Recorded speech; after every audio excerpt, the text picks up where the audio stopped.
Hey, Tour de Fleece.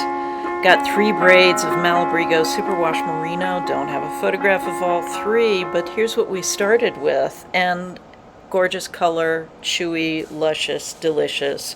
The first singles look lovely, but here we're doing a 2-ply. Therein lies the rub, because it's all of the blendiness of that 2-ply, and we take this gorgeous, screaming rich, luscious color, and we're mixing it all up.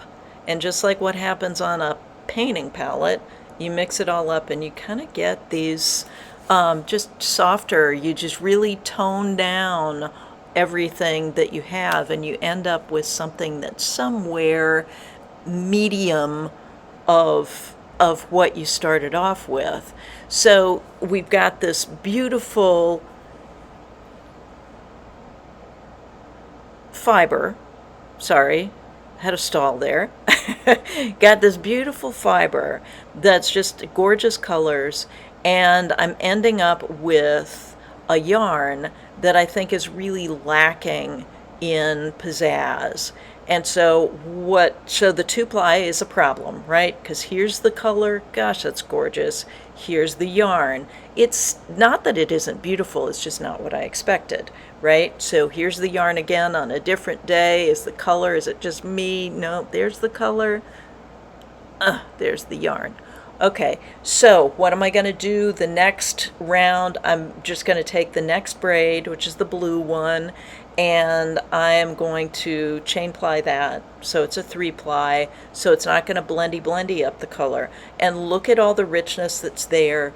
Great, wonderful color, but as I open it up, see those light spots in the middle? It may not just be my problem that I'm not getting these darks, wonderful colors. And of course, as a single, it's just beautiful. Colors are great as they're coming into the bobbin. Everything looks gorgeous. Love the process. Here's a single, it's a lot paler than what I would have thought. Here's the 3-ply coming on. Not that it's not nice, it's just not what I was expecting, because that color that was here, it's not in the yarn. So I think those center pieces in there, and this is the 3-ply versus the 2-ply, right? So we can see that the 3-ply blue is less blendy than the 2-ply that's coming off as just a brown. But it's still kind of, not the color that I was hoping for, given the starting point, right? So, and it's not that it's not pretty, it's just not what I expected. So here we've got the 3rd braid that's got all these golds and some really intense purpley reds and some blue greens thrown in, and it's really, really quite lovely. And all of this yarn is super soft. So I'm assuming with this one I'm going to mostly get a gold, but what I'm going to do is I'm going to split this in 2. I'm going to do half of it as a 2-ply and half of it as a 3-ply to see how much of the problem is just what I'm choosing to do. And of course, typical Malabrigo is very compressed. Opening it up, but look at what I'm seeing here. I'm seeing those light patches on the insides, and on the inside of this braid, that intense color that's on the outside is not going all the way through. And I still can't get it. I'm just so tough. There, finally. Yeah, so I'm going to do one of these as a 2-ply, one of them as a 3-ply, and then we'll compare that, because obviously doing the blue and the brown, that really wasn't much of a balanced comparison, I guess. So we're going to keep going with this, and just looking at those colors again, it's really something. But we're seeing that the interior of this comb top is not as potently dyed as is the outside. So that's where we are with this. And splitting it down, making this one be the 2-ply. And, oh, and I did want to say, too, with the, oh, there's the whitish colors on the insides again.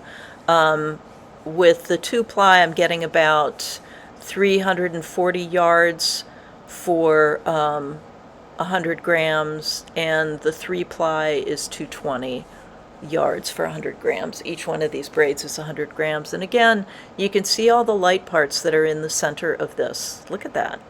I think that's kind of the problem that I'm having with this fiber, is that the dye is not going all the way into the center of that comb top. So let's see what we can do. Got this beautiful gold, loving it. You know, just, oh, get those little those blue bits in there, how pretty that is. And there's a violet coming on. I mean, it's just lovely. There's the first singles with the remaining bit. Then we've got these two, and we're doing the deadly 2-ply on these, and we'll see how this turns out.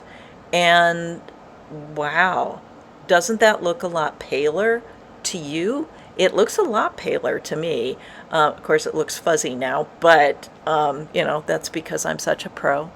But all of that lighter part on the interior of this comb top is what's given me this sort of of a color. There's the 2-ply. Again, it's lovely. It's super soft. It's really, it's going to be fun to knit with. And now we're into doing the 3-ply for this. Here's the 3-ply. And we do have distinguished colors here, but it's still pale compared to this. Look at those colors. I never got those colors in this yarn, and that's kind of a disappointment. Not that the yarn isn't lovely. There's the 3-ply on top, the 2-ply on the bottom. These are the colors that sold me on the fiber, and these are the yarns that I'm getting. You know, it's still fun. Spinning process is lovely, but kind of a disappointment color-wise. Ooh, yeah, another great hair day. Hi. So here are the Tour de Fleece yarns, right? Okay, the first one, 2-ply, second one, 3-ply, and then these two, 2-ply, 3-ply. Interesting, I will always try to look at the interiors of comb tops now, because that seemed to be a problem. So that was my, you know, just minimal goal for Tour de Fleece, so we got that done.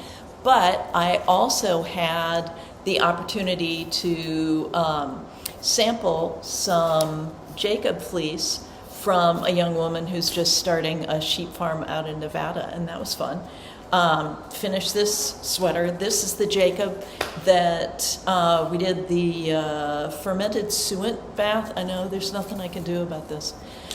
We did the fermented suet bath, and this is the Jacob fleece that was. It's a sweater for the old man, but he's not going to wear it for you. So anyway, hope your Tour de Fleece was wonderful and fast, and that you yellow jerseyed all the way. And if you're ever in White Sulphur Springs, come see me. Fiber on.